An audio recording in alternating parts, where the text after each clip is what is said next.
Scutellaria barbata, a Chinese herb related to common garden mint, has been used as an antitoxin in traditional Chinese medicine since the days of the Yellow Emperor 2,000 years ago.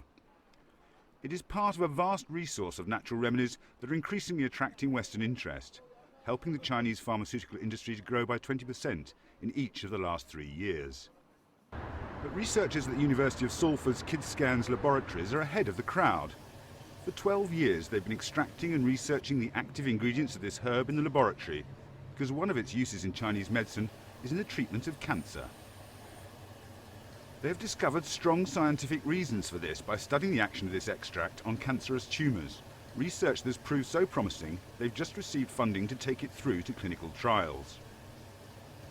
We were interested in understanding how this active ingredient was working, and what we found out was that it was targeting the blood vessels around the tumor rather than the tumor itself, which is what conventional chemotherapy is doing. It's trying to stop the division of cells in the cancer. Unfortunately, this also has side effects because it's also affecting normal cells.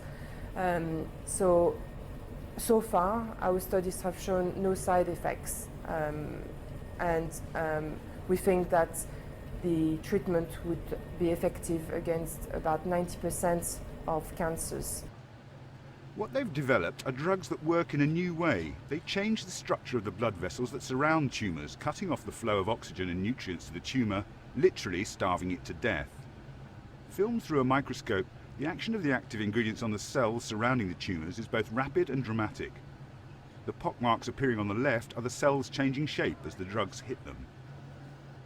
Tumour blood vessels are leaky and disorganised. A cancer needs a blood supply to grow, so it sends out all these messages to actually try and make its own blood supply form from existing blood supply that the body has. When that happens in a cancer, the blood vessels are growing so quickly, they're weak and they're disorganised, which means that those blood vessels in the cancer, because of this weakness, are actually much more susceptible to the effects of the drug that makes the cells round up and block them. In this illustration, the proteins which assemble into polymers create the shape of the cell, but the drug, the white area in the middle, inserts itself like a doorstop between them, disturbing the structure and breaking up the cell. While cancers can develop resistance to existing drugs, requiring higher doses and becoming less effective over time, it is thought that this new range, because it only impacts on weaker cells surrounding the tumour, will not encounter resistance in the same way. And these drugs have other applications too, particularly in the treatment of diseases where the blood vessels grow rapidly, like endometriosis, a condition which affects thousands of women in the UK, and in conditions caused by diabetes. The drug targets microvasculature, and these conditions, like the macular degeneration, is a result of blood vessels growing in the eye of the diabetic patients. Eventually they become blind from this condition, and so because of the drug's effect on microvasculature or small blood vessels, we think it would be an effective treatment against this condition as well. With additional funding by the KidsCan charity, Dr. Sylvie Ducky and her research team should be able to develop these drugs for clinical trials in about a year's time, ensuring they have no toxic side effects, of which there is so far no sign. This Chinese relative of mint offers the potential for a range of gentler, more natural drugs and the prospect of less toxic cancer treatments, particularly suitable for the treatment of young children.